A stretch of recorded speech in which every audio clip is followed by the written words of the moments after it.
On August 4th, here in Portland, we saw a clash between conservatives and anti-fascist protesters. I don't necessarily think it's fair to call it a clash because for the most part, they didn't actually interact with each other. The police kept the groups separate. Before the protest, we saw from various news outlets, from the SPLC, from various activist groups, that the conservative side, the Patriot Prayer and the Proud Boy groups, were going to be violent, that they were white supremacists. But what I found to be particularly strange, and what I found to be typically true, it's not absolute, but the conservative groups don't instigate violence for the most part. The far left groups do, the anti-fascist groups. I also want to draw the distinction between conservative and liberal.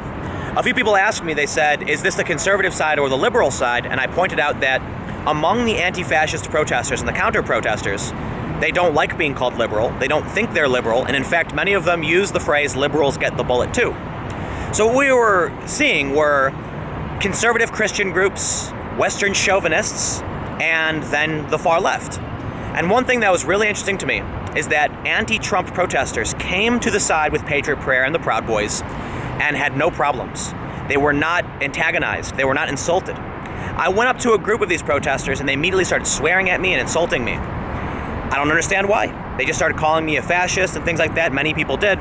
Now, a few of these people were willing to talk. So today, I'm joined by Dan Dix and Luke Rutkowski, who were at the event, and I want to have a conversation that dispels the myth about the violence that we were supposed to see, apparently.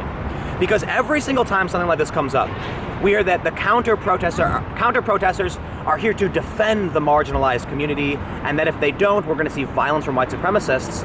But the people here, the Patriot Prayer, the Proud Boys, whatever your criticisms of them are, and they're valid criticisms, there wasn't violence for the most part. There were some scuffles, someone pepper sprayed somebody, but the police fired tear gas, the people were throwing rocks and bottles, the journalists who got injured. It was on the Antifa side, so I don't know, you want to grab this so you can make sure it's focused on you, and then just what you saw? I mean, there's a lot of anomalies that you could cover during protest, and you could selectively editorialize so many different things. You could editorialize how the police were mainly forceful against Antifa, and how there was a guy shot with a flashbang through his helmet, which was insane, which paints the police as a very evil, bad force. And then you could also paint the protesters who were throwing rocks and glass bottles that hit a journalist and hit police as the bad guys. You could pinpoint the kind of black Proud Boy member that was out there that was being antagonized by some of the white Antifa members, yelling racist things at him, calling him an Uncle Tom and other things. You had other white Proud Boys being like, don't let them bother you, we're here, we're your brothers and all that. You could selectively pick and choose. There was also people on the right who were having car keys and dangling them in front of the leftist protesters, trying to kind of symbolically gesture Charlottesville, that they're going to kind of run them over in the car. So again, you could selectively choose what you see. To me, you could choose the worst out of all of them. But in reality, yes, those are the exceptions, but let's not nitpick. Let's call out both sides here, because as the mainstream media does all the time, they select one side, shill for that side, shill for that gang, and don't tell you the full story of exactly what happened, which is critically important because they have an agenda. We don't. We're here calling it like we see it, and that's the most important aspect of being independent, just like all three of us are. So I want to point out one thing that Luke mentioned. There was a black Proud Boy, and they were yelling racially charged insults at him. I don't know exactly what it was, but it wasn't the N-word, but it was something to that effect. And he was trying to storm across the street through the police line, and a white guy on the conservative side grabbed him and shook his hand and said, "I see you. You're my brother. I'm colorblind." A lot of people on my live stream were talking about how cringy it was. They were like hardcore cringe, but watching it. It did seem a little cringy. The black man shook his hand and said, "I see you, my brother, I see you." But at the same time, I got kind of emotional seeing this white and black guy brought together because of the racism from the left side. Now, don't get me wrong, Luke's right. There were people yelling homophobic slurs. The people on the right absolutely say, in my opinion, deplorable things. There were a couple people wearing shirts that say Pinochet did nothing wrong, and that to me, I don't even know how to describe that, right? It's offensive. I think it's wrong. I think it's absolutely disgusting. But I think they have a right to wear it. I don't know how you're going to wear something like that and then criticize somebody who's flying, a Stalinist flag or something to that effect. I think they were joking with the Pinochet stuff, but it's still extremely if someone's going to fly a flag with Stalin on it and a sickle and hammer and a star, and then you're going to wear a Pinochet thing, I'm going to be like, what? Am I going to assume one of you was joking or not? No, they're both extremely kind of shocking to see people supporting fascistic authoritarian dictatorships. But in terms of violence, right? The violence that we saw, the rocks and bottles being thrown, the journalist who got hit in the head with the bottle, whether or not it was, the police who started or the protesters who started it, I can't say definitively. The police issued numerous warnings. I counted at least 5 before anything actually happened, but they were going on all day. There was a couple scuffles on the right-wing side, but the important thing is when protesters came to the Patriot prayer side, no violence. Not from any people on the right-wing side. And then when Joey Gibson went over to the left-wing side, it's my understanding they antagonized him, they didn't. Yeah, I was right behind him, and they started screaming and beating him up. But let me ask you, Dan. You can take this and what did you see? What's your opinion? It was even more so than no violence. I saw something really interesting that I think deserves to be told, and that was this young, kind of homeless leftist guy. He had dreads and no shirt and stuff, and he wanted to fight with these guys. And he came over to the side. Takes a lot of guts to do that. And they engaged in a dialogue for about 20 minutes, maybe a half an hour. And at the end of it, they were both, they essentially shook hands. The people on the right side actually gave him some money. They donated to him because they heard that he's a train hopper. And they said, look, we love you, man. Nobody wants to fight here. They shook on it and they walked away, with no harsh feelings. And that did happen. And that's something that's important for people to know, that does go on at these things, that people do resolve their differences sometimes when they actually make that human eye contact and they actually talk to one another. So why is the narrative so often the right-wingers are coming here to commit violence? I'll say this to the camera straight up. Most of the journalists were on the side with the conservatives for an obvious reason. It doesn't matter if you're left-wing, right-wing, it doesn't matter if you like or oppose Antifa. They attack the press. When Luke and I were at the No NATO protest, I don't know if you were at the NATO protest in 2012 in Chicago, but a group of black bloc anti-capitalists, people don't really call them Antifa back then, literally they linked arms and yelled, "Charge the press," and went to attack journalists. So when you have a journalist hitting the head with a glass bottle, when you have most of the press trying to stay away from that side, I don't understand how the narrative can be that the conservatives are the ones seeking violence. By all means, you can find their politics totally deplorable. I don't agree with most of what they say, other than the principles of free speech. But I'm not scared of coming over to the Patriot prayer side where you've got these big dudes wearing body armor I'm scared of the Antifa people wearing all black. You can't see their face and they got shields and batons. Those are the people who are unpredictable, who do attack people. So let me just ask you guys, why do you think the media narrative always kind of falls to this, it's the right that are the violent? Well, it's the divide and conquer agenda. You look at the pieces Huffington Post wrote about what happened yesterday, they are absolutely just... It's insane. Insanely wrong.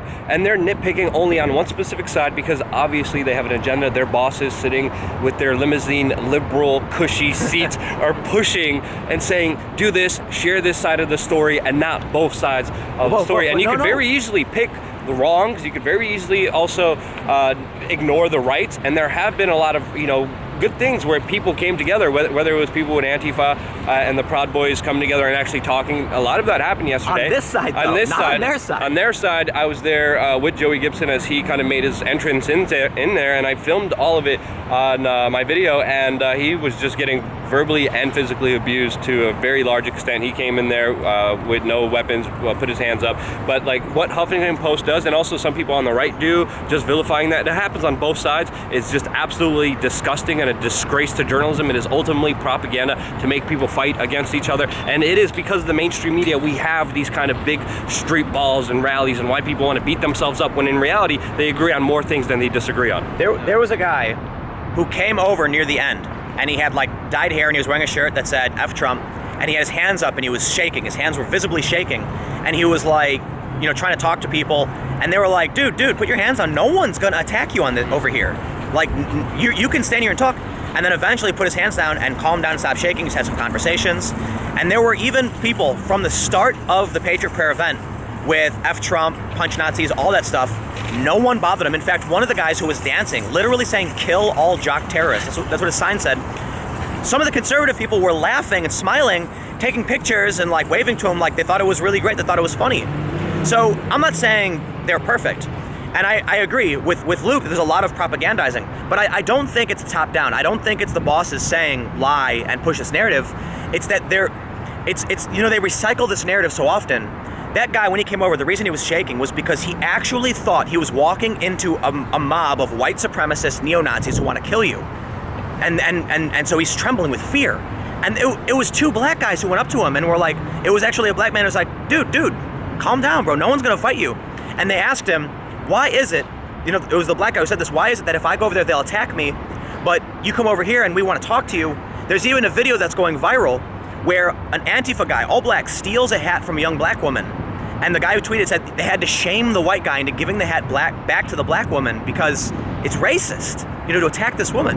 So I want to go to you and yeah. What about those big Proud Boys? Why don't he take the hat away from them? He never did that. Well, this is exactly why we need to be here to cover these types of things, because they're trying to control the narrative, and essentially the footage always speaks for itself.